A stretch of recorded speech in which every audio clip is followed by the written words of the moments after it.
የኢትዮጵያ ብሔራዊ መከላከያ ኮሌጅ በስትራቴጂና በደህንነት ጥናቶች ዘርፍ የላቀ ብቃት ያላቸውን 42 ከፍተኛ የጦር መኮንኖችንና ከሲቪል ደህንነት ተቋማት የተውጣጡ መሪዎችን አስመርቋል። ተመራቂዎቹ በትምህርት ቆይታቸው ያገኙትን ዕውቀት ከነባራዊ ሁኔታ ጋር በማዛመድ ወደ ተግባር እንዲቀይሩትም ተጠይቀዋል። የዛሬ ተመራቂዎች ወደ ስራ ስትሰማሩ በትምህርት ቆይታችሁ የቀሰማችሁትን ዕውቀትና ክህሎት በተግባር ከሚገጥማችሁ ሁኔታዎች ጋር በማዛመድ ለውጡ በግልጽ የሚታይ የአመራር ስራ መስራት ይጠበቅባቸዋል።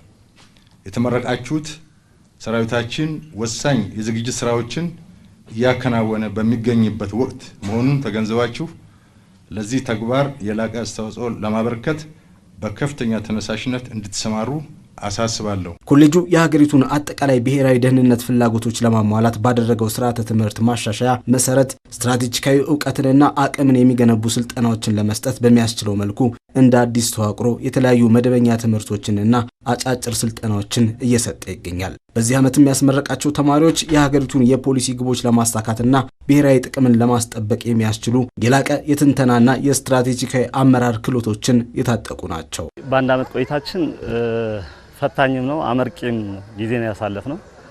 ያ ማለት በስትራቴጂክ እና ደህንነት ጥናት፣ በስትራቴጂክ ቀረጻ፣ በኢንተርናሽናል ሪሌሽን ወይም ደግሞ ይሄ ዓለም አቀፍ ጉዳዮችን የሚመለከት እንዲሁም በስትራቴጂክ አመራር እና በቲዮሪ ኦፍ ዋር ኤንድ ጆይንት ኦፕሬሽን ምንላቸው ትምህርቶችን አጠቃላይ የሆነ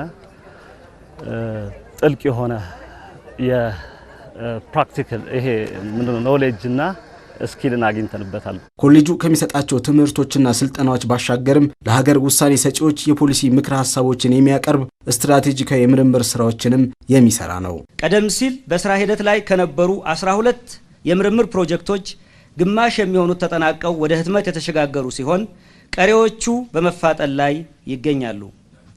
ስትራቴጂክ የምክክር መድረኮችን በተመለከተ በዚህ ዓመት ብቻ 6 ትልልቅ የምክክር መድረኮች ተዘጋጅተው በአጠቃላይ 568 አመራሮችና ተመራማሪዎች በወቅታዊ ስትራቴጂክ የደህንነት ጉዳዮች ግንዛቤያቸው እንዲጎለብት ከመደረጉ ባሻገር ለፖሊሲ ግብዓት የሚሆኑ በርካታ ምክረ ሀሳቦች እንዲመነጩ ተደርጓል። ተመራቂዎች አሁን በዓለማችን ብሎም በቀጠናው ያለው ነባራዊ ፖለቲካዊና ኢኮኖሚያዊ ሁኔታዎችን በንቃት በመከታተል ጠንካራ ዝግጅት ማድረግ እንደሚጠበቅባቸውም ተነግሯል። የኢትዮጵያ የባህር በር ባለቤትነቷን ለማረጋገጥ የምታደርገው ጉዞ ፈታኝ መስመሮችን ማለፍ የሚጠይቅ መሆኑን በመገንዘብ ጠንካራ ዝግጁነት ማድረግ አስፈላጊ መሆኑን ለመግለጽ እወዳለሁ። ተመራቂዎቹም በትምህርት ቆይታቸው እነዚህን ግንዛቤዎች እንደያዙና በየስራ መስካቸው የሚጠበቅባቸውን ለመወጣት ሙሉ ዝግጁ መሆናቸውን አረጋግጠዋል። የባህር በራችንን ለማግኘት የሚያስችሉን ማንኛውንም አይነት እንቅስቃሴ የዲፕሎማሲውን